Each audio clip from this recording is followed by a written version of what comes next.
What's up? What's up? What's up, tribe? How you guys doing? Listen, I was gonna dress up and wear black because Thomas family, man, that thing hurt my feelings. So listen, it was spoiled for me, which is what took me so long to watch the episodes. I literally just watched both episodes just now. I knew what happened with Marvin, and then they spoiled for me what happened with Rock. So it was kind of like I knew what happened, you know what I mean? But I knew that y'all wanted to hear what I had to say, and I did want to finish it up. I've been doing Raising Kanan from the beginning, so I was like, girl, you got to put your big girl panties on and go down there and talk to the people. Let me say this. I understand what the writers did. I don't like what the writers did. I understand it though.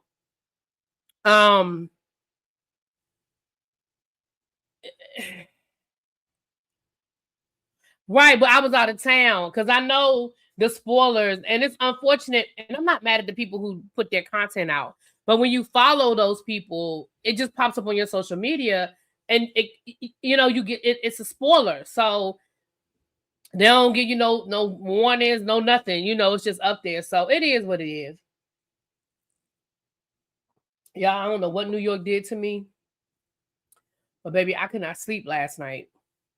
All that stuff that I told y'all was all congested and stuff, it's coming out now. It's draining, but golly, baby, New York tore me up. But anyway, let's get into it. So for episode, we're doing both episodes at the same time, and then I'll give you guys my final thoughts. So we start off with episode 7. We see where Afis is mourning the death of his homie. We know that Rock and Marvin took them out. Stefano is like, look, let me handle it. I got it. Basically Rock essentially is out of business. Like, essentially Rock is out of business, and it'll be easy. He was like, it'll be easy for me to take care of it. So then we see Marvin and Rock meeting up with Flossie, and Flossie lets them know, look, your son rolled up at my house with a weapon. I don't know if he came in there to take me out or if he came in there to warn me, but suffice to say, we had a really interesting conversation. And as a result, he let me know that you were the one that took out the judge. I mean, that he was the one that switched up the drugs, and you knew it, that took the judge out, and you lied to me. And then she asked Marvin, did you know? And of course, Marvin, he couldn't say nothing. And she was like, that's disappointing. She was like, Marvin, I really, I'm going to miss our talks. Because I really liked you. You know what I mean? I was really effing with you like that. Marvin was like, me too. At this point, so Flossie says, listen, we're done. I done let Pino, what's his name? I'm not trying to write his name down. Yeah, Pino. She said, I let Pino know that our working relationship is over. And that basically means that you don't have no drugs. You don't have no way of selling what you do have. And so at this point, you ain't got nothing. Here, episode 7 did a good job of showing how the walls were closing in on Rock. Let me read what y'all had to say. I'm normally in the bushes, but I'm a part of the tribe, honey. I adore you, my girl. I enjoy watching your videos. Always been. Oh, thank you so much. Thank you for coming down and telling me. I appreciate that. Is that Shantae Thomas? Thank you, boo. I don't understand what the writers did because Rock. Raising Kanan is a prequel to OG Power. How are Kanan and Ju cool with each other after Kanan killed? Blah blah blah blah. Jaguar, I said the same thing. I was like, now we're going to spend all of Origins trying to figure out how Juke and Kanan got back in a decent space. But neither here nor there. We'll get to that when I get to my thoughts at the end. I'll give y'all my thoughts on all of this.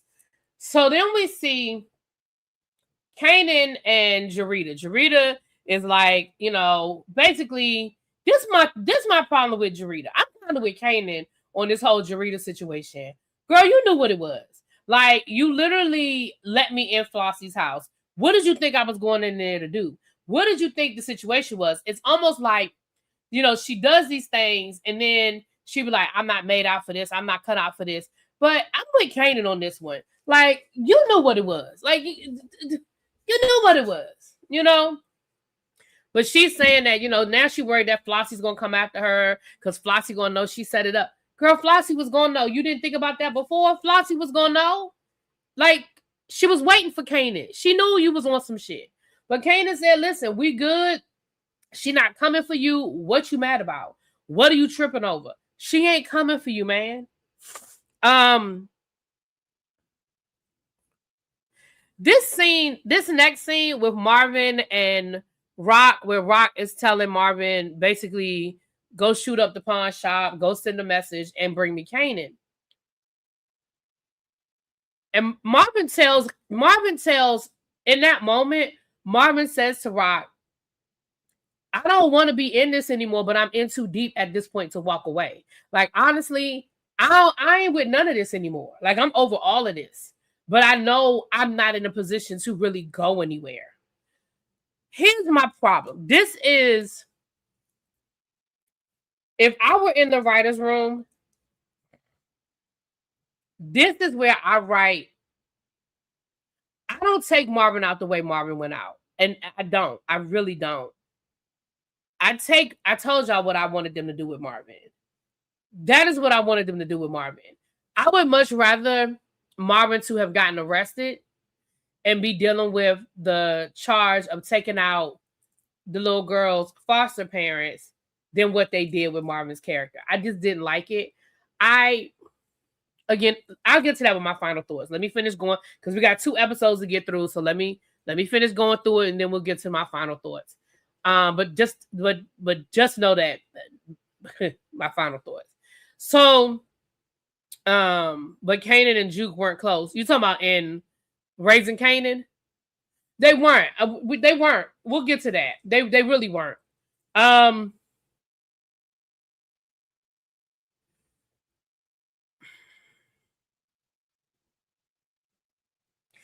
still listen. They still ain't explained to me how Kanan burnt up, got to DC. They ain't never gave me that explanation. I will never understand how the way he burnt up in that building, and as messed up as he was when they showed us how he got to DC.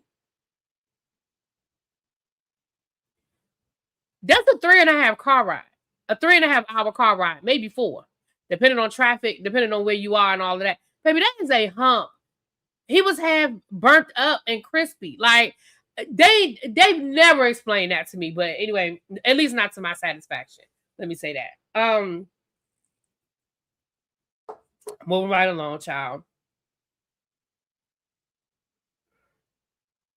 Okay, so this was where I feel like Marvin, the pivot for Marvin. Marvin is letting Rock know this is stupid. This ain't gonna work. And why are you going through all of this to save, like, even in the midst of all of this, you really still trying to save Kanan. And Rock kind of threw it back at Marvin and was like, you would do the same if it was Juke, which is true. But let's be clear, Juke ain't done as much to Marvin as Kanan. Like, you and Kanan, I don't know. We'll get there. Garcia gets called in by internal affairs about Baptiste is his unaliving. They said, you know, we saw that you got into an argument with him at his retirement party. What was that about? He made up some line about,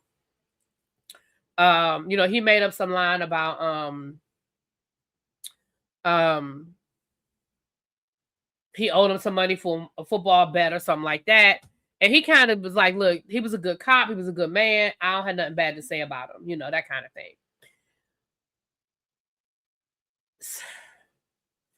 Hold on, y'all.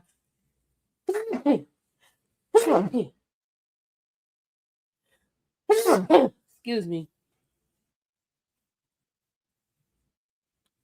Snaps and Pop meet up with Breeze, and they let Breeze know, listen,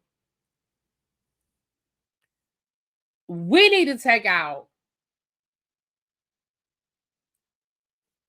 It's open season. The Thomas family has no more protection. and it's time for them to go. And y'all need to handle it. And Kanan need to be a part of it because we need to know if Kanan is really down. We need to know that he's really, he really with us. So, and he need to do it here. We need to see him do it. We need to witness it because we need to make sure that he down for the get down. Hold on, y'all. Let me blow my nose. Hold on.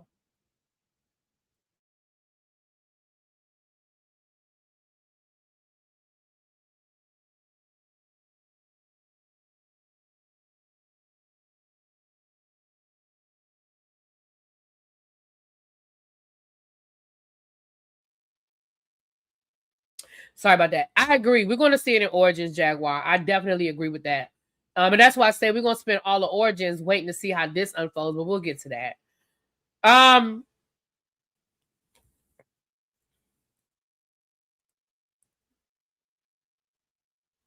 Juke meets up with Kanan. Kanan was like, you told me I wasn't shit. She said, you not. But I found out what happened to Famous. So Kanan was like, and she said Snaps and Pops did it. Where you get that? He was like, where you get that information from? Don't worry about it. I got it from a reliable source. Snaps and Pops did it. They were worried that he was going to the police. Kanan did not care. Kanan was unmoved by it. And basically Kanan was like, well, he got what he deserved. If he was talking to the police, then that's what was going to happen to him. Like, he was like, Famous always had a big mouth. Like, he always talked too much. Do I think that Kanan really was like done? Like, I think in that moment, what was Kanan supposed to do with that information? Like, Kanan wasn't going to take out Snaps and Pop. And he was in too deep to stop working with them. Like, he really had no choice. The days of him avenging Famous were past. Like, if they had found out that information when it first happened, it might have been a different conversation. But fast forward, a whole lot of water has passed under that bridge. And Juke is still focused on revenge, which is ultimately what got her in the end. But I'll get to that when I get to my thoughts. Juke was so overtaken by revenge and retribution. I believe that's where her life became. Her life became about revenge, retribution, right? Because she was determined that she was going to handle Snaps and Pops when she realized Kanan wasn't going to do it. And again, was it cold what Kanan did? Yeah, it was cold. But, I mean, it was what it was. So Rock goes to Pino to try to get some protection. Like, listen, I know that Flossie ain't fucking with me no more, but I'm gonna get back on my feet. I just need you to have my back while it happens. And he basically lets her know, look, I don't have no more use for you. You've been more of a headache to me than you've been a asset, and I'm done with it. Now, he does say, now, if you want a different kind of relationship, I can protect you. Because Rock says, Stefano always was trying to get with me, and that's what all this is about. Like, he got a hard on for me because I wouldn't give him none. And so I think I'm jumping ahead of myself. See, I'm trying to do 2 episodes at one time. I'm jumping ahead of myself. So hold on. Let me put a pin in that. Am I jumping ahead of myself? Damn. Trying to do 2 episodes is hard. I'm gonna go ahead and say it. I might be jumping ahead of myself, but I'm gonna go ahead and say it. Basically, he tells her, look, if you interested in having a different kind of a relationship, maybe we can work something out. And he tells a story about how Stefano took his girl back in the day, how Stefano was always the man, the athlete, the women loved him, and how he always had a hard time getting women. He finally got a woman to be interested in him, and then next thing you know, here comes Stefano taking her away from him. And so, Rock was like, oh, so you want some get back shit. Like, you want to fuck with me. Basically, you want to sleep with me because I wouldn't sleep with him. Like, some old high school shit you got me in the middle of. And she lets it be known, absolutely not. I'm sorry, y'all. Hold on. That was episode 9. Yeah, I thought I was getting ahead of myself. Sorry, y'all. Hold on.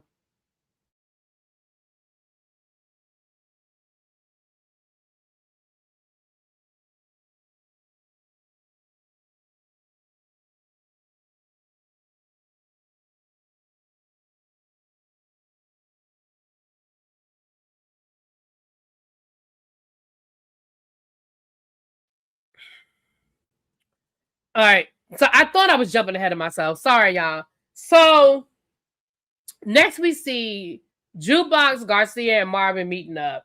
And basically Garcia is letting Marvin know, look, they looking at you, they coming for you. They pretty much figured out you're the person that took out the foster family. And, you know, the little girl ain't gonna hold up much longer. Like, she's really trying to cover you, but she ain't gonna hold up much longer.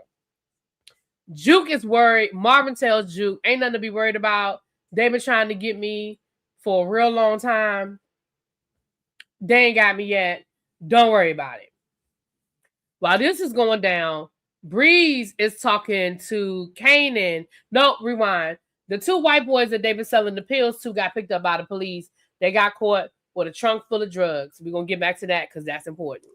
So Breeze is talking to Kanan, and Breeze lets Kanan know, look, the call came down. We got to take out your mama and your uncle. Snaps, I told Snaps that I would take care of your mom. You could take care of your uncle, but you got to do it in front of them. You got to prove your loyalty.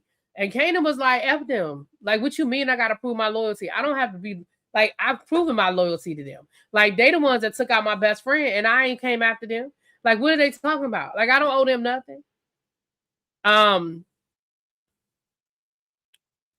Rock then got pulled in by the FBI and the Popo. Basically, they got her, okay? They got Rock. Rock got it coming at her from all sides, okay? The streets is coming for her. Her son and Snaps and Pops and them is coming for her. The mob is coming for her. Now she got the Popo coming for her, right? So they did a good job in this episode of showing all of the different ways in which Rock really had her back against the wall. Like, her back was really against the wall. And they tell her, look, we've been following you for months. We've seen you meeting with Stefano and with Pino. We know that you are doing some sort of business with them. We also know this whole situation with you selling the mall, that was some old money laundering stuff. And she was like, what you talking about? Like, all I did was sell that mall. Like, I didn't do nothing. Well, come to find out, there was a whole money laundering thing where there was a kickback involved, and the buyer paid over the price of the house. I mean, the property. You know, y'all remember when she was like, I don't care. He came through with the liquid, you know, with cash, and it is what it is. So all of that is not looking good for Rock. Rock rolls out, but her lawyer comes back through and lets her know, look, this ain't looking good. Like, they actually do have some real shit on you. And you need to make some decisions about how you want to move and how you want to handle it, because, baby, they coming for you one way or the other. And if they feel like they can use you as a pansy in this game they playing with the mob, they will. Remember, y'all, this is like late 80s, early 90s when, you know, Gotti and all of that. So they definitely are focused, you know.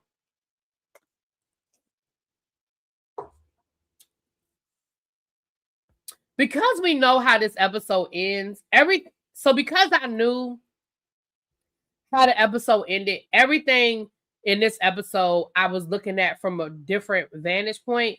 Every scene with Marvin was a goodbye. Every scene with Marvin was a goodbye.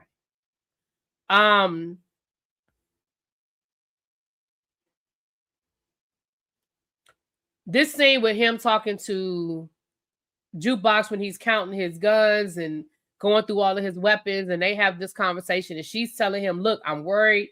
You know, you're not acting like you're worried about it. And he was like, look, Juke, I'm good. Like, whatever's going to happen is going to happen, and I'm good with it. And he's trying to tell her not to worry. And she was like, I can't help but worry. Like, you all I got. You know, she's saying, listen, you all I got. And I don't, you know, and even though we done had our ups and downs and, you know, shit ain't always been perfect, you've always been perfect for me. Like, you've always been there for me. You've always been, you know, my father. And, you know, even when shit got messed up, you fixed it and you made it right. All of these scenes are goodbyes. And of course, knowing now how the episode ended, I watched it through that lens, right?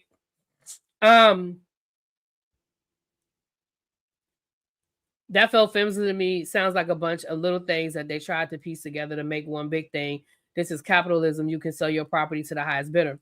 So the reason why it's not flimsy, like her lawyer was saying, now the whole thing about her meeting with Stefano and all of that, but the whole thing was, remember her lawyer said that they already had talked to her broker. Her broker said she was in on the scheme. They already know that it was money laundering. That is a fact. The person that bought that property bought it with cash, paid over the value of the property to use it to launder this cash through. What Rock didn't know, Rock just sold it. You're right. Rock has every right to sell it to the highest bidder, right? The problem was the broker that she paid the broker, and she paid the broker over a normal broker fee. And then when the police questioned the broker said she was in on it. That was the kickback. I gave that money to the buyer, and that was the kickback for him to buy the property at over the price. So it wasn't flimsy when you put all the pieces together, and the fact that the guy said she was in on it. At the end of the day, who are they gonna believe? They're going to believe this black woman that they know was probably a drug dealer, or they're going to believe this, broker, the white guy, you know what I mean? And we already know that the person who speaks first gets the best deal. He talked, and he put her in on it. And all it's going to be is her word against theirs. She has no way of proving she wasn't in on it. She did pay the guy, she did get paid more than the value of the property. She did give the guy an extra piece of change on the back end. He gave it to the dude. It looks like a kickback. It doesn't matter that that's not what it was. Now, if she was a legit businesswoman and didn't have no other shit going on, she could probably fight it, but she's not. You know what She's not a legit businesswoman, and they have been following her, and she's been meeting with all these different mob figures. When you start adding all of that stuff to it, then there's some things there.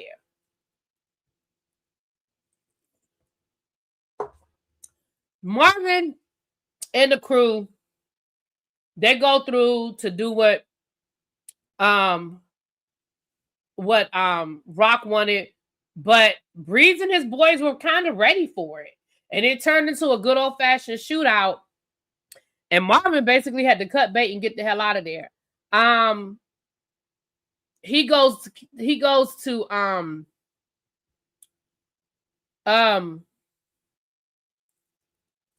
Rock, and Rock was like, so Kanan wasn't there? Because again, all Rock cares about is Kanan. All Rock is, even we'll get to that in a second, but she's still looking out for Kanan, whether he deserves it or not. Whole nother conversation. So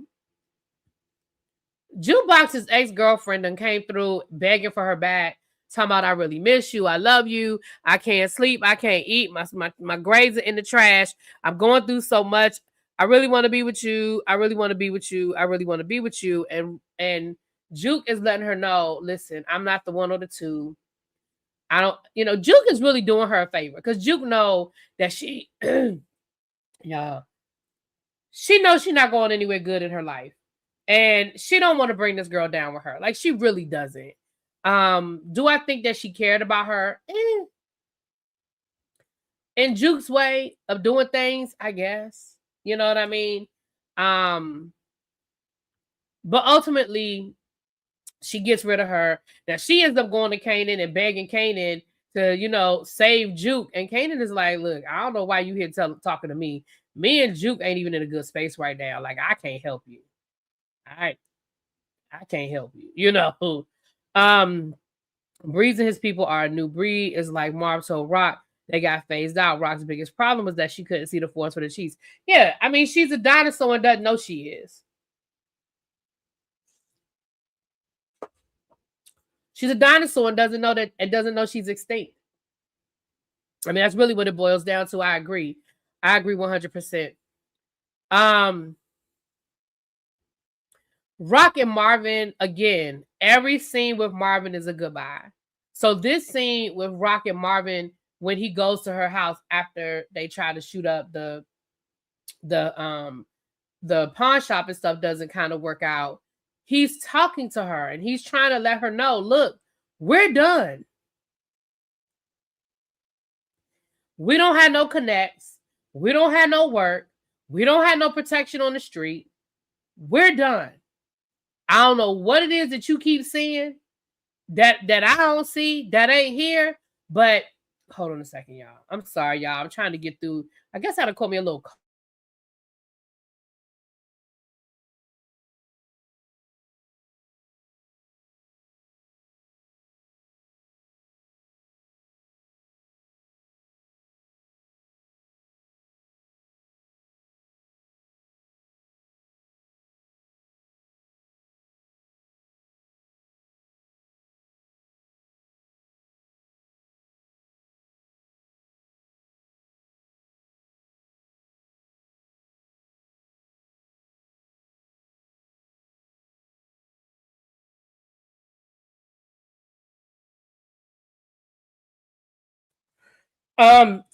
He also tries to get Rock to understand she's never getting Kanan back. Like, I get it. That's your son. You love him. All of that. That's great. He's never coming back. Y'all situation is beyond what anybody can do. Y'all situation is beyond repair. I don't know what to tell you. I'm sorry, but it's not gonna be fixed. And he said, you know, he loves the game too much. The more you push, the further away he goes. You know, and you need to understand that. And Rock ain't really trying to hear it. And I get it, that's her son, but Rock ain't really trying to hear it. Pops and Snaps are pissed off about something now. First, we didn't know what they was mad about, but Snaps is telling Pop, listen, or Pops is telling Snaps. I always get them mixed up. But the man is telling the woman, we got to do what we got to do, and we got to handle our business. We got to do what we got to do, and we got to handle our business. She's not trying to hear it, and he tells her, listen, at the end of the day, you're my wife. You already know how this thing goes. Again, I'm telling y'all, I really feel like Pop, is it Pop the woman? I really feel like Pop is Breeze's mama. I really do, but I don't know. But it's definitely a connection there. She's definitely connected to him in a way, in my opinion. They meet up with Breeze and they basically tell Breeze, you're out. So what's interesting is, had Juke not done, well, we'll get to that. But had Juke not done what she did, it'll be interesting to see how this would have played out, because they basically had fired Breeze. They told Breeze, you were doing a side hustle. You were selling them pills to the white boys. I didn't know nothing about it. You kept me out of the loop. And now you done got yourself hemmed up. And Breeze was like, I'll give you the money. Like, it wasn't a big deal. It was just a little bit of spending change. They were like, no, it is a big deal. Because when white boys done got caught up, they done turned state's evidence against you. Your name is all up and through there. And now we going to have to cut bait. You're fired. And he was like, who are you going to get to replace me? And they were like, we'll worry about that. Don't you worry about it. You don't need to worry about who we're going to get to replace you. Just know you're out. And it would have been very interesting to see what would have happened had Snaps and Pops lived to carry out the order, right?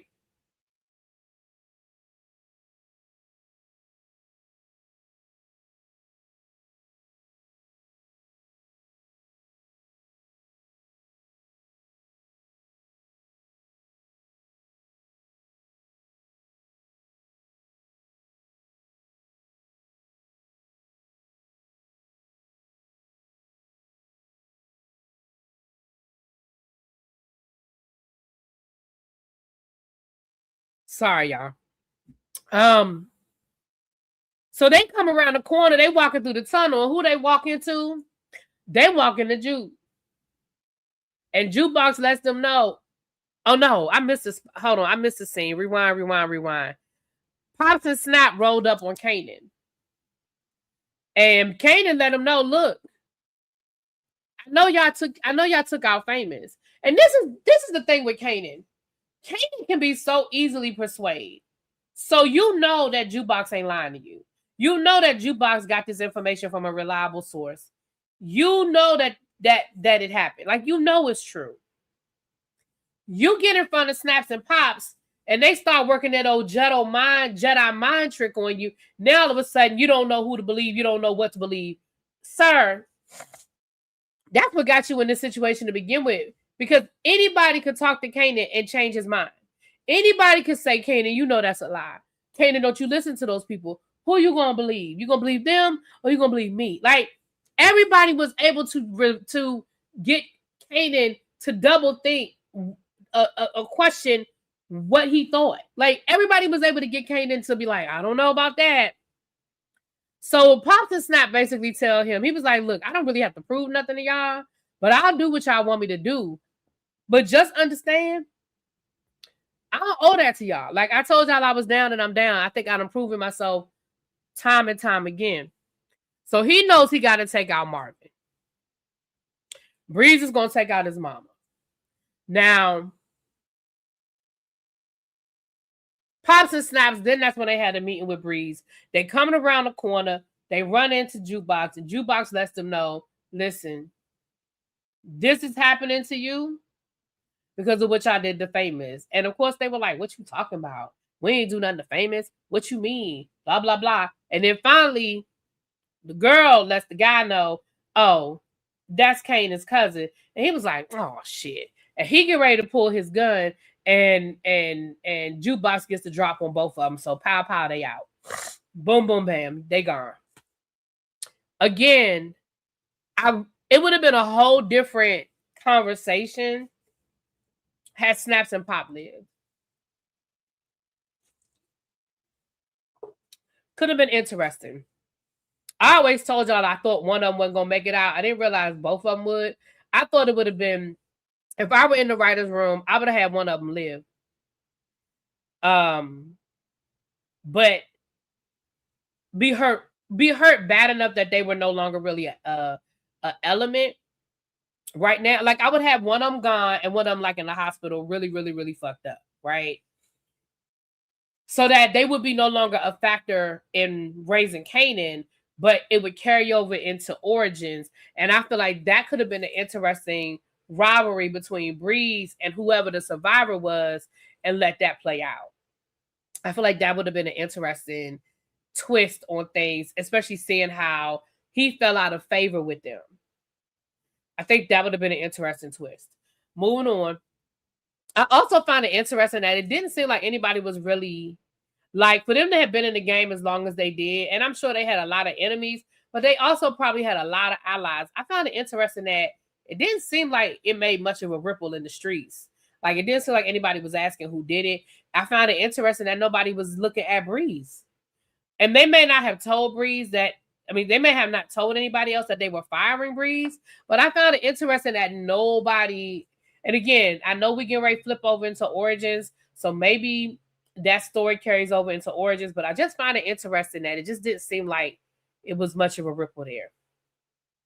Rock is desperate. Rock is desperate to get back in the game. She's desperate for product. She's desperate for work. She's desperate for protection. She reaches out to Basie. Now, I know that's not the man's name. That was his name on Greenleaf. I forgot his name on here. But the dude that she, that she sidestepped and did dirty, she goes to him and she's begging him for work. And he was like, why in the world would I help you? And she said, look, you sidestepped me. I did what I had to do. You understand what the game is all about. Like, you know how the game is played. Like, what you mad about? And he was like, listen, let me tell you something. I ain't over it, and we ain't cool. And understand that if we weren't in public right now, I'd probably take you out my damn self. Please understand the only thing that's saving you is the fact that we in public right now. And he gets up and walks away. Then we see Rock go to Unique's mother-in-law's house. She's desperate. She wants to talk to Neek. She's trying to get in touch with Neek. And the mother-in-law lets her know, look, I know who you are. You Rock. Get the hell off my porch, or I'm going to call the police. I know who you are. Him, they gone. Her, him and Pernessa, they are gone. They ain't never coming back. Leave them the hell alone.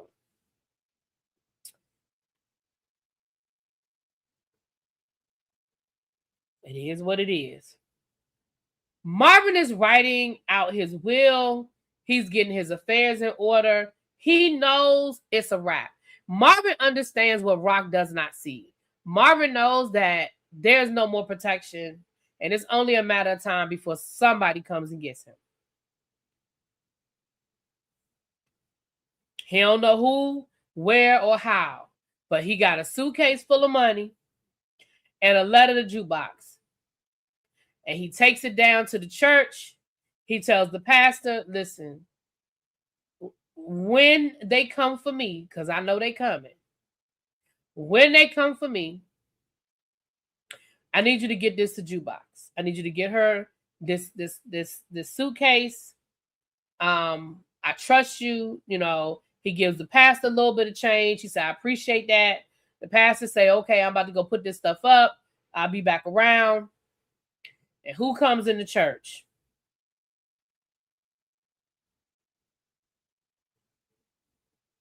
Here come Kanan walking in the door. Kanan walks in the door. Marvin sees him, and Marvin was like, you here to rob the church? Kanan was like, nah, I ain't here to rob the church. He said, oh, okay. I mean, we'll do what you got to do. Marvin had made peace with however death was coming. He knew it was coming. He ain't know which direction it was coming in. I'm sure he didn't think it was coming in the church, but he was ready. Like, however it went down, he was ready for it. And then, of course, Kanan takes Marvin out, right?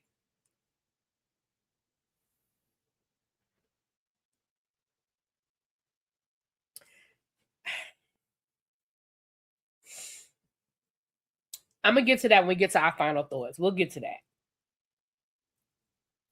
Jukebox goes to visit Rock and lets Rock know, I know you weren't the one that took out Famous. And you can see the relief in Rock's face when Jukebox sort of let her off the hook and say, I know it wasn't you. I hate the way this ended because of that moment. I really hate the way this ended because of that moment. And Marvin told Kanan he was going to die alone. He was going to die without any people. Nobody, he was going to be by himself, which we know that's how he died. I mean, he died alone with nobody. He didn't even have anybody to claim his body. Y'all remember? Nobody, there wasn't even anybody there to claim his body.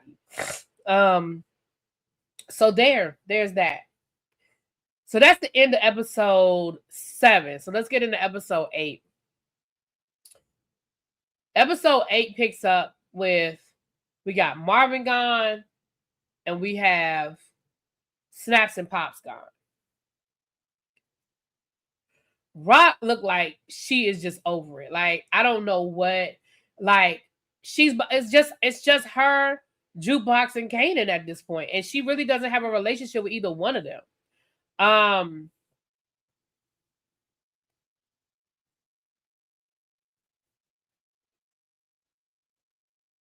Jukebox is done. We see that she got the letter, so the pastor made good on his word. He gave her a suitcase, had the letter in it from her dad, and her dad told her that Flossie was somebody that she could talk to, She goes to Flossie, and Flossie was like, look, I'm not quite sure why your dad told you that I was somebody you could talk to, but yeah, me and your dad, we did. We had good conversations. We had, we connected on a lot of things, but I mean, I don't really have anything to add to the situation. But she did let Juke know that it was Kanan that did it. And Juke was like, what? She was like, oh, I'm sorry, you didn't know? And then she went on to talk about how Kanan came to her apartment, the conversation they had, and how, the shit sort of rolled downhill from there. Jarita lets Kanan know she's pregnant. She said, look, I don't want nothing from you. I ain't asking for shit from you. But at the end of the day, I just wanted you to know. And I'm keeping my baby. And listen, Kanan was like, how do I know it's mine? Like, how do I know it's mine? She said, I use protection with all my other Johns except for you. I mean, to be fair, Kanan question wasn't a bad question. I mean, the girl was a prostitute, and I don't care if she used protection. We already know we already know that's not foolproof. We already know that that's not foolproof. So, I mean, Kanan wasn't wrong for asking, but Kanan is just an asshole. So, there's that. Marvin really got killed for no reason. He did. I mean, it was some street shit.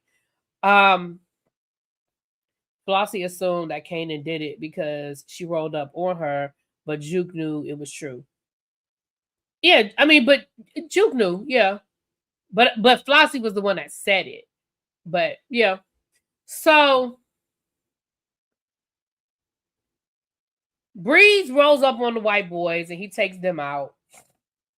What we find out later on in this episode, though, is Kanan's name is in the paperwork. Now, the case might not be going anywhere, but Kanan is now on the radar. And Rock, you kind of put your son on the radar, but we'll get to that in a minute. This is the conversation I already told y'all about. Rock goes back to Pino looking for protection, saying, listen, I just need you to give me protection for a little while. Like, I will get back on my feet. I just need you to protect me for a little while so I can get my affairs in order.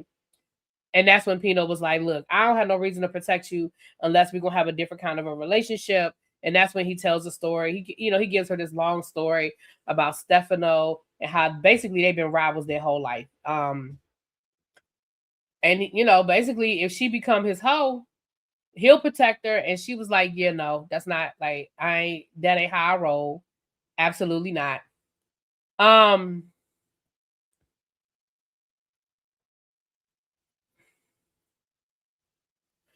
Listen, Rock is running out of options. And I'm not saying she should have done it. Please know that.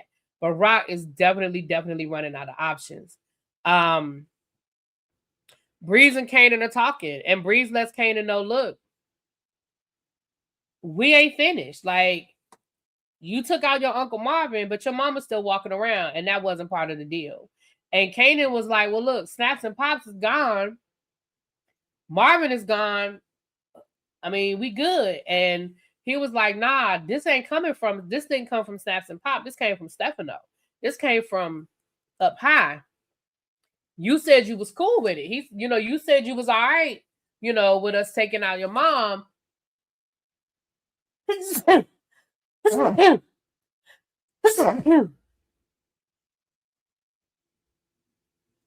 Kanan tries to play it off, but Kanan is like, it's just so much going on. I already got so much on me. Like, it ain't no way.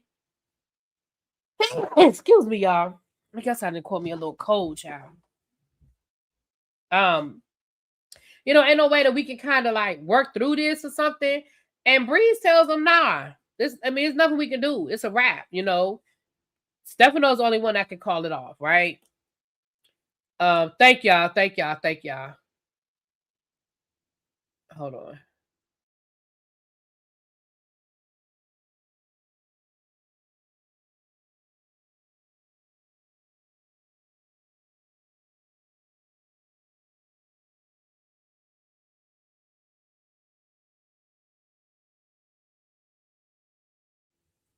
And this is how desperate Rock is.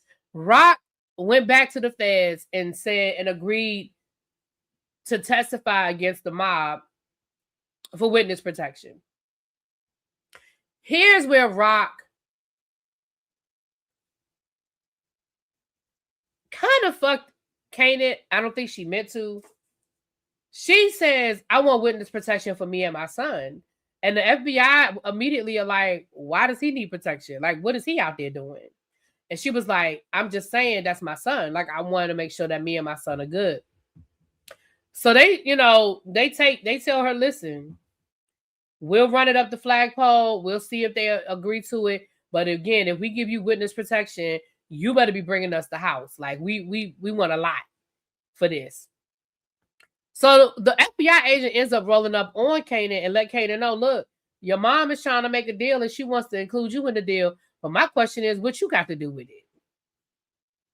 Like, what you got to do with it?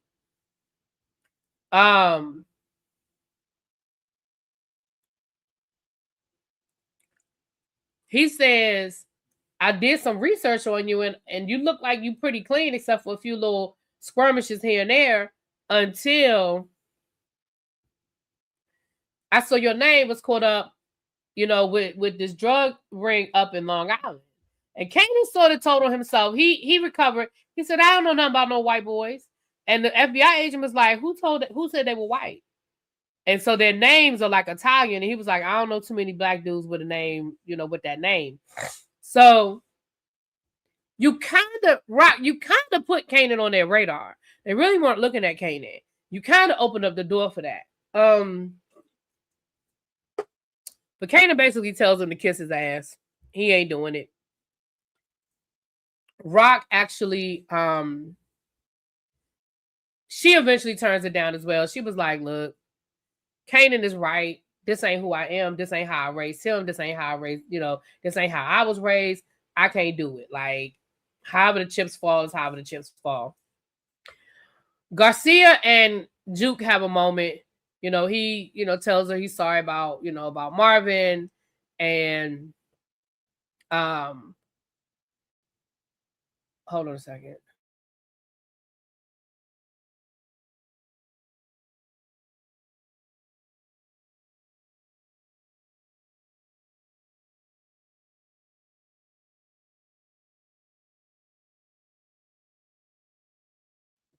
They talk about the fact that Snaps and Pops is put down. Garcia kind of knows that Juke was in on it. And he told her, I don't want you to do something you're going to regret. And she was like, I already did. Like, it is what it is. We see Snaps and Pops' funeral.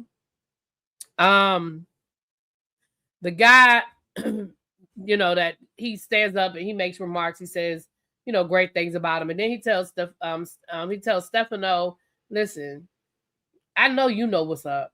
Basically, I feel like he was saying to Stefano, you know who did this. Like, what happened? But you could tell there was really no love lost between him and Stefano. We see Pino visit Stefano. And basically, Pino tried to play like him and Rock had slept together, and now he don't have no more use for her because they ain't sleeping together no more. And baby Stefano was like, yeah, right. Like, I know good and damn well she ain't give you a piece. If she ain't give me a piece, I know she ain't give you no damn piece. And he was like, well, you got me. You know what I mean? You got me. I was a liar, but that don't change the fact that she's all yours. She fair game. Whatever happens, happens. Like, you can have her. Rock tries to circle back around to Flossie. Again, Flossie tells her, absolutely not. I ain't fucking with you. You lied to me, and you got your brother killed. Like, Marvin is dead because of you. And I really liked Marvin. And then Rock goes off on this whole tangent about how white girls liked Marvin because Marvin was a joke, but she ain't no joke, and ain't nobody gonna get away with it with her. I don't know. I felt that to be interesting. I'm not sure, but I just feel like at this point, Rock was spiraling and she was desperate and nobody would help her, right? She lost everybody. She's by herself and she don't have none. She has no options.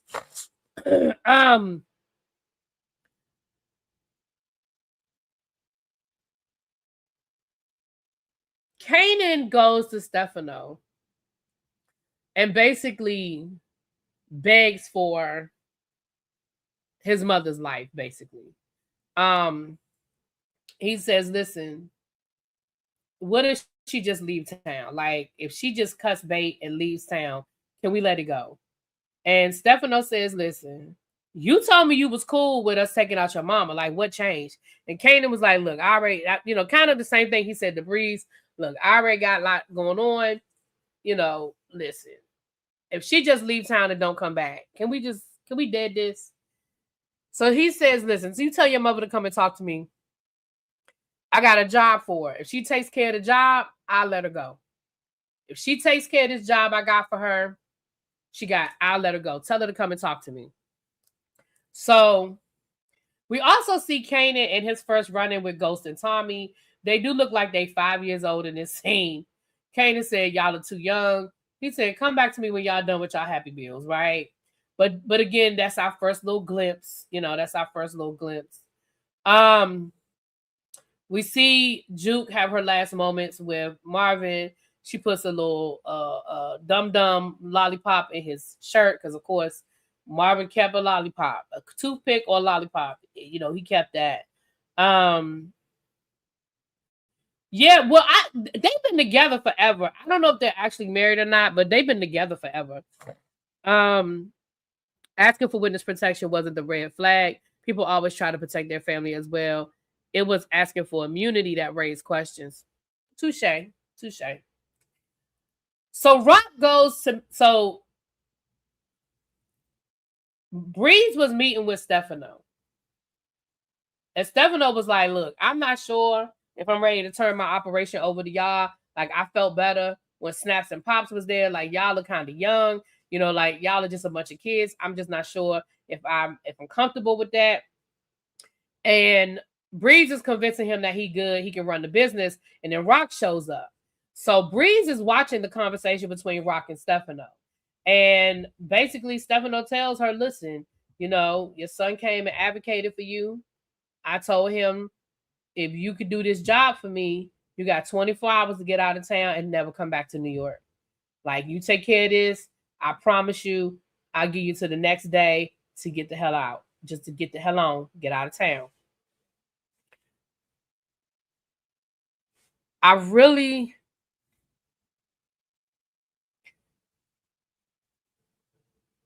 Again, we're almost done. I'll give y'all my final thoughts. We're almost done.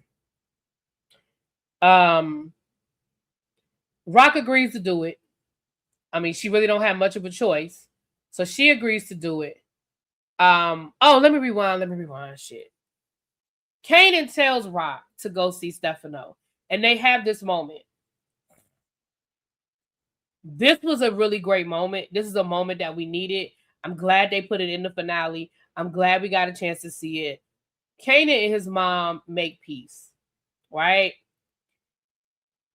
She realizes that Kanan is saving her life. She understands what Kanan is doing. And he said, listen, I don't want you dead. She was like, nigga, you just had a gun on me 9 months ago. What you mean you don't want me dead? And he was like, look, I don't want you dead. We ain't never really gonna had no mother-son type relationship, but I don't want you dead. And she apologizes to the best of her ability. I mean, let's be clear, it's still Rock. But Rock acknowledges and apologizes that, you know, maybe her way of raising him wasn't the best way, you know? But she said, listen, I did the best I could, you know, with trying to navigate the business and you and all of the things that I had going on.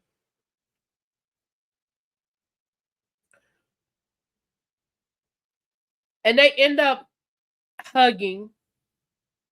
Jukebox is watching the whole interaction. And I think when Jukebox realizes that Kanan does still have a glimmer of love for his mom and that they in some way are making this connection, that's when Jukebox pivots. And because she was going to kill Kanan. She was going to take Kanan out. But that's when her focus goes from Kanan to Rock. I don't like this part of the story. We're almost done. So when I give y'all my thoughts, I'll get to that. But I really don't like this. I just don't like it. Hold on, y'all.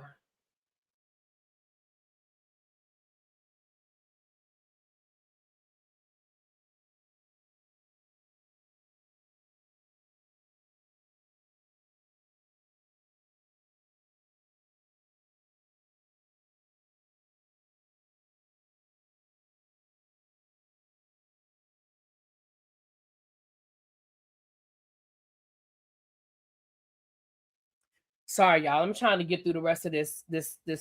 I'm almost done. But I'm about to go drink me some ginger tea and some got some elderberry in there. I'm gonna drink and lay down. The good news is it's draining. Like everything is draining, but it's draining. Anyway, me too, CC Freak. I don't like it. I understand what the writers did. I just don't like what the writers did.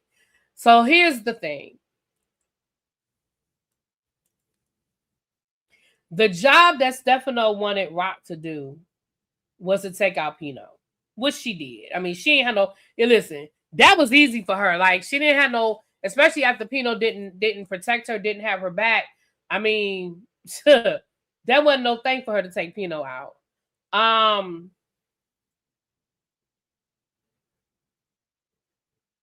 After she takes Pino out, well, we see her visiting the grave. Like, we see her going through the motions. She visiting the grave, you know. Kanan has his final moments with with Marvin. We see Rock go to talk to Juke. And again, this was a missed opportunity. I know that Juke had probably already made up her mind, right? But I kind of wish that maybe they could have had a conversation. Maybe, just maybe. I don't know. Don't know if anything would have changed. We see Rock go to the old house, the house that we met them season 1 and 2, the old house that they lived in. So we see the whole goodbye, right? Once again, I already knew how this ended, but if I didn't know how it ended, I would be kind of like, okay, we're doing this whole nostalgia thing, you know, back down memory lane, you know, that kind of thing. But I wouldn't have known how I was going to go left or go right, right? Rock should have left right after the hit. Why she stayed the night? Yeah, I really feel like she should have had it packed up. Like, I really feel like when she agreed to take the job, I'm with you, CC Freak. I feel like she should have gotten her car, and her car should have already been packed up. Everything she needed she should have been out. Because who's to say that Stefano wouldn't have double crossed her? Like, why are you trusting him? He been trying to kill you for the last year. Why are you trusting him? So I agree with you on that one, CC Freak. Jaguar said, I disagree, really, B. She had beef with Stefano. Rock could have warned Pino that Stefano wanted her to take him out, make a deal with Pino to take Stefano out instead, get a payday, and leave New York. That's the thing, though. She didn't need a payday. Money wasn't Rock's issue. Rock didn't want to be out the game. Rock could not accept that she was no longer a power player. Somebody said that earlier in the episode. I don't think it wasn't money. Rock had money. And again, her playing that game between Pino and Stefano, I think would have just extended the bullshit. One of them was going to get her. And at this point, I mean, I don't know. I was okay with it. I was okay with that. Because it's kind of like a black woman coming in the middle of a mob war. She's not going to win. They'll fight. They're like brothers. They might hate each other, but they'll fight each other. And if it comes down to it, the two of them will get her. So I'm okay with her not playing that back and forth game. Then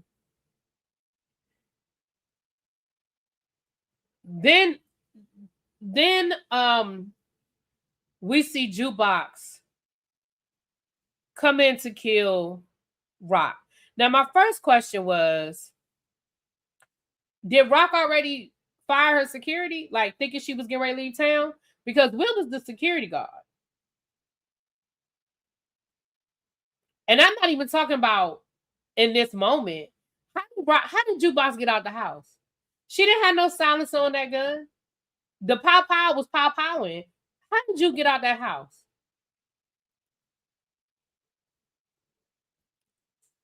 Rock tried to, she tried to get to her gun. She couldn't make it.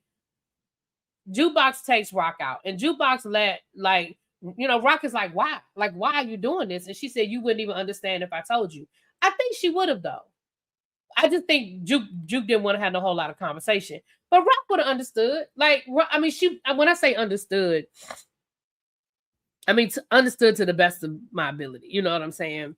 Again, Rock should have been packed up the night before. Everything, you pack your, whatever work you got left, whatever money, whatever money you got, put it in the car, pack. You don't need all that extra shit. You don't need, she was packing a dress, a sparkly dress. You don't need all that shit. Girl, if you don't pack you some jeans, some drawers, a couple of pairs of sneakers. I mean, if you want to pack your shit, your purses and stuff, but all that should have already been in the car. You got a nice Range Rover. You have plenty of room for some suitcases, a couple of duffel bags. That shit should have been packed. Ain't nowhere in the world you supposed to be at your house the next day. Because again, I'm not trusting Stefano. I'm not trusting that he gonna let me walk out of this. Because this man has had a hard on for me. Why would I trust that he about to let me go? I just didn't try. I didn't understand that one either, Rock. So Jukebox rolls up on Kanan. They down to the diner, the family diner. And she lets Kanan know Rock's gone. And Kanan was like, I don't believe you. She was like, you ain't got to believe me. You're going to know soon enough. You're going to know soon enough. And she lets him know, look, basically you took out my dad. You took out the only person that ever loved me, the only person that's ever been there for me, and you left me all alone. Coming for you would have been too easy. So once I realized that you still loved your mama, that you still had feelings for your mama, oh yeah, that's when I realized she was the one that had to go. Because taking you out would have been too easy. Now you can live your life the way I got to live my life, alone in this world with nobody. That is some diabolical shit.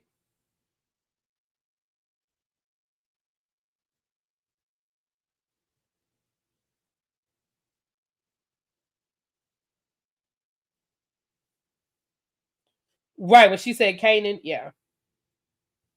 And then Jukebox added a little extra to it and said, she never loved you anyway. Because at the end, she was trying to get me to come for you. Which isn't quite how that went down, Jukebox, but it don't matter. She's just putting that doubt in his head about you thought she loved you. You thought y'all had come to some sort of understanding, but she never did love you. It ain't quite what Rock said. Rock said, what that shit got to do with me is what she said. When she said Kanan, she said, what that shit got to do with me? That's what she said. But that is where we see Kanan go to the house. Rock is still laying on the floor, dead.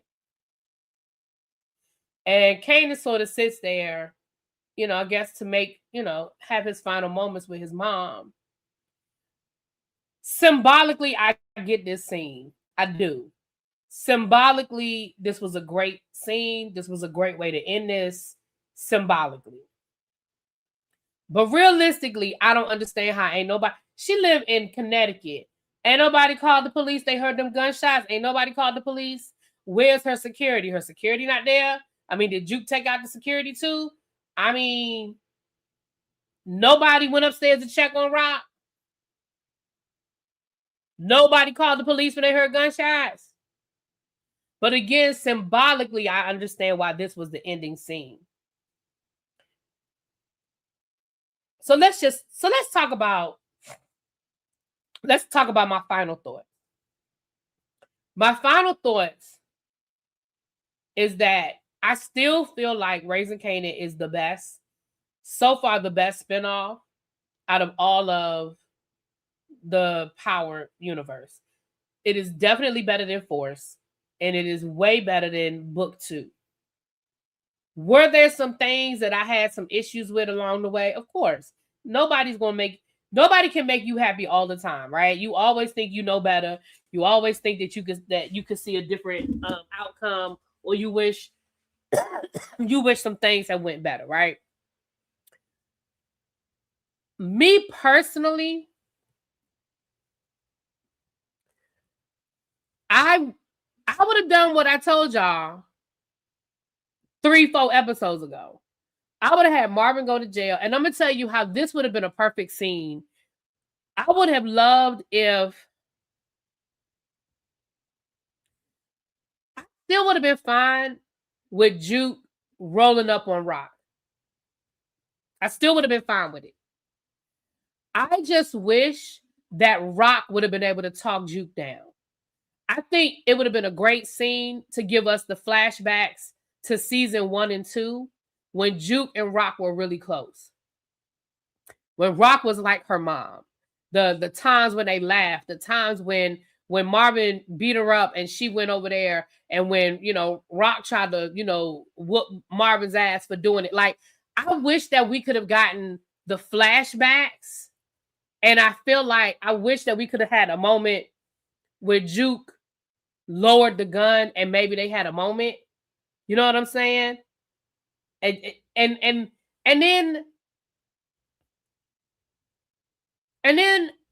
let Rock ride off into the sunset. I really wish that's how it would have ended. I'm just gonna be honest with y'all for a couple of reasons. Reason number one, of course, I just love Rock. I didn't want to see Rock go out. I just didn't. I mean, I knew that the streets was closing in. Rock's only option was to get out of town or die. Like, there was just no way she was gonna live. She even if she retired and said, "Look, I'm out the game," she had too many enemies. Somebody was gonna get her, so she had to leave town. I really wish that that had been the moment between Juke and Rock would have said, "Look, I'm leaving. I'm gone. I'm out of this. I'm leaving." And I really wish that would our final scene would have been Rock riding off into the sunset. And I really wish the voiceover from 50 Cent would have been something like, "I told y'all Unique was the only one to walk away from the game. The difference is," like something along the lines of, you know, somebody else walked away, but they didn't walk away on top. But they walked or maybe they limped away. You know what I'm saying? Because we know that they already told us Unique was the only one to walk away. But Unique walked away while he was still in the game. Rock ain't in the game no more. So I kind of wish they had given us, I wish they had. And I honestly wish that the last thing we saw, I know y'all gonna be like, what? I really wish the last thing that we saw was her rolling up, like crossing the state line into North Carolina. We know who's in North Carolina. Symphonique is in North Carolina. I really wish that's the last thing we had seen. Now, I know she did Symphonique wrong in the end. I got it. Before people be like, "Nah, remember how she did him?" Yeah, I know how she did him. But I'm telling you, I would have loved to have seen that. I would love to have seen her riding off, and the last thing we saw was her crossing the state line into North Carolina. They don't even have to give us her and Symphonique are together. That her and we ain't even, just she crossing the state line into North Carolina. Gone. Out the game. With a car full of designer shit and money. You know what I'm saying? And I'm going to tell you a couple of reasons why I wish we had done that. One, because we know we're going into Origins, and I would love that her shadow is still somewhat around. I know it is CC Freak. I know. I understand that. And I know that this is a game about, I know this is a show about the streets and everybody don't walk away. I get it. I'm just telling y'all how I would have loved to have seen it.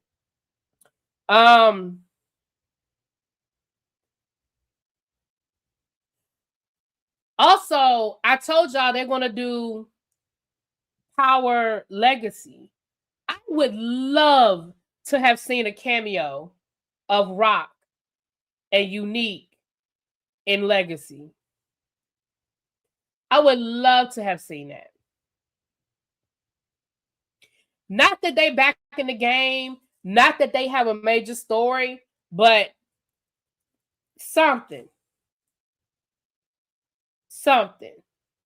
You know what I mean? For me, and I know that y'all are like, "Oh, that was too easy. That was too," I get it. I know that, y'all. I understand. And I understand why it ended the way it ended. I just didn't like it. You know, they couldn't do that because it was your story. It's our story. It was a Southside Jamaica Queen story. Huh? Who knows? We still might get Unique. Yeah, we might get Unique. I hate Stefano was the last man. Yeah, I really wish they would have got Stefano. Yeah, I definitely do wish that Stefano would have. I kind of wish that, Now, going back to somebody said, I think that was you, Jaguar, that said, now that might have been a good scene if Rock could have set up Pino and Stefano and they kind of took each other out. That would have been cool. If Rock could have set it up, and then she definitely would have had to get her ass out of town because she definitely wouldn't have been able to stick around if she had set it up and they took each other out. Because that would have been fine with that too. I'd have been fine with them taking each other out. Stefano definitely needs to be gone in Origins.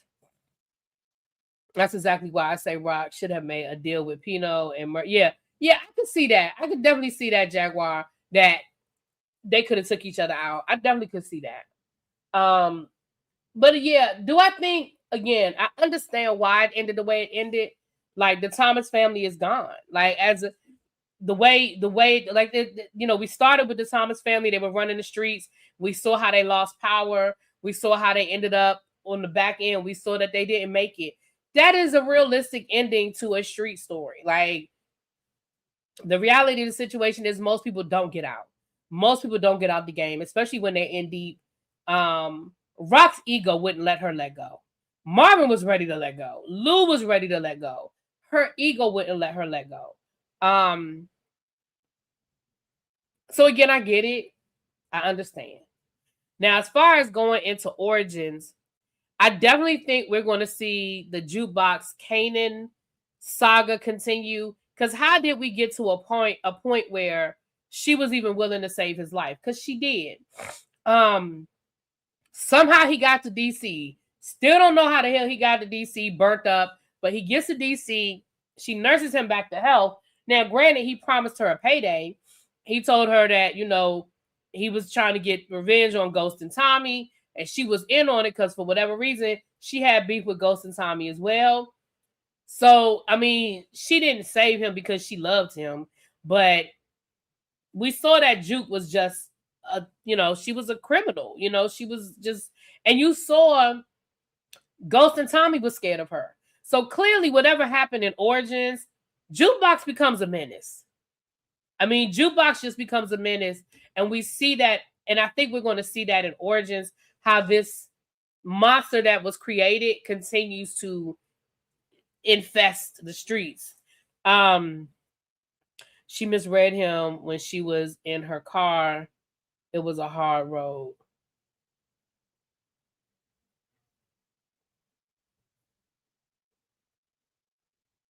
Tommy and Ghost were babies when we saw them. Yeah, Origins is going to definitely have to fast forward a couple of years. Not to mention Juke knew Ghost. Remember when Juke found out that Kanan let that book smart mother effer beat him? Yeah, that's what I'm saying. She knows who they are, and she doesn't like them. So again, Origins is going to give us all of those backstories. But how did Juke and Kanan get to a point where she would even let him come into her home and she would take care of him? Again, something was, and it may just be a situation where they realize at a certain point, hell, we all we got left. Like, we ain't got to be friends, but we all we got left. It's just me and you. Ain't no more Thomases left. We the only ones on these streets. But I'm sure we'll see it in Origins. I'm sure it'll all play out, and we'll see it in Origins. But that was pretty much it, y'all. I hate to see it end. Maybe that's another reason why it took me a while, you know what I mean, to watch it, because I really didn't want to see it end. It was so good. It was so good. It was so good. But I'm gonna miss it. But Origins is coming down the pike. I'm not doing any more 50 Cent shows that's not out of the Power universe. So no, I'm not gonna do the boxing show. I'm gonna stick with Power because I've been there with Power, but outside of that, I'm not fucking with no more. And that's what it is. I'm getting ready to do something, drink some tea, get some medicine in me, do something. I'm gonna try to come back and do Bell Collective and knock out Bell Collective, but it's gonna depend on how I feel, because right now I just want to take some medicine and lay down. So, oh wait, I just remember Haley did an IG post where it sounds like she's putting down the character. I think she's focused on 911 Nashville. Hopefully I'm wrong. Oh, she's on Nashville? Maybe. I mean, listen, there was only but so many places that could go with her character. But we'll see. She withheld his meds and got him hooked on lean. Well, yeah, that's true. That's true. She was using him. I mean, like I said, they weren't best friends.